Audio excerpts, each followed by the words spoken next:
What up, fam? It's your girl Pitbull in a skirt, and I'm back like I forgot something.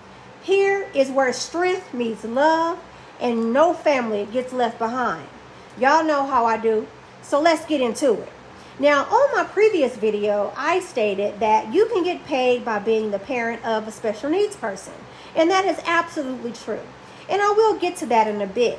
But first, I really want to speak to the hearts of all my mothers out there. Mothers, we are the backbone of our households. And before you can build anything, you must have a foundation. But most importantly, we are our children's everything. And to them, we are superwoman.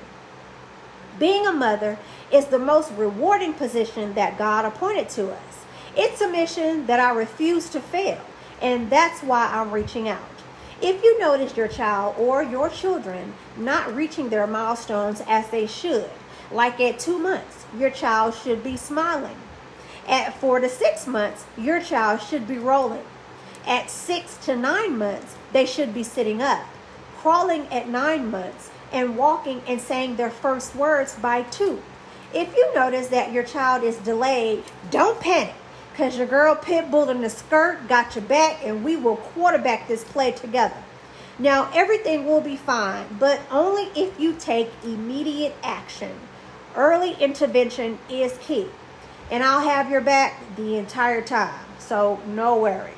Now, other behaviors that may signal that your child is autistic is they'll pile up everything on top of each other. They'll flap their hands as if in panic, and there's no real threat in sight.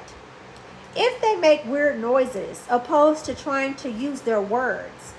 And last but not least, no eye contact. Your child could possibly be suffering from autism. Now, mothers and fathers, please do not think you did anything wrong, because you did not. While studies do not have a solid reason on what causes autism, the best way to handle it is to get in front of it.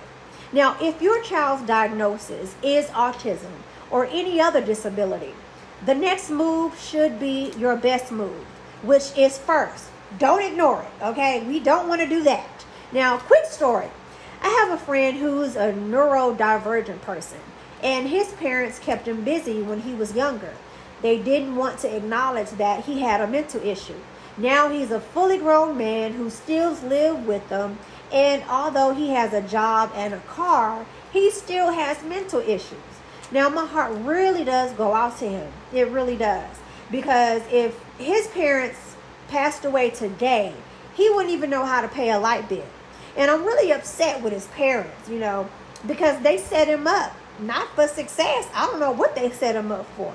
But that's why it's very important not to ignore if your child has issues. You aren't benefiting your loved one by not acknowledging that they have a problem. Now, my friend's parents are selfish because they didn't want to look bad or be embarrassed or anything like that. Now, he's an adult with no real skills to handle real life. And I understand that acknowledging the diagnosis is hard, but please know that it will be okay. Always remember that God made you special, and He gave you everything you need to care for His most precious angels.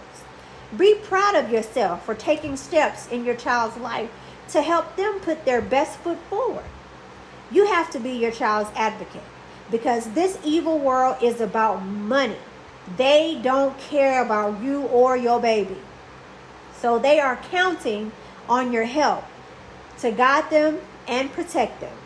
Now, caregiver fatigue is real, so make sure you practice self-care. I have to tell you always, ask questions. Never stop asking questions. Because once you do, you might as well go dig a hole and lie in it. None of us know everything, so never stop asking questions.